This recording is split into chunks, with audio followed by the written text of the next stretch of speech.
Hey guys, in this video we're going to take a look at how you can set Samsung email account name and color on the Samsung Galaxy S22 series.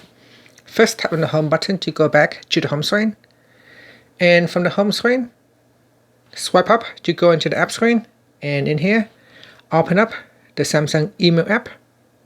Then we go back to the inbox. From the inbox screen, tap on the menu key at the top. Then tap on the settings icon.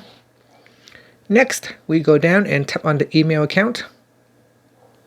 In here, go down to the accounts settings, and then tap on account name and color. In here, you can rename your email account,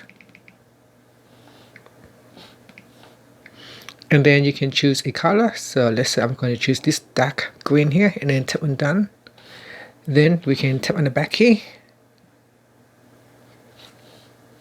and if I tap on here, you can see the account name has been changed. Alright, and that's it.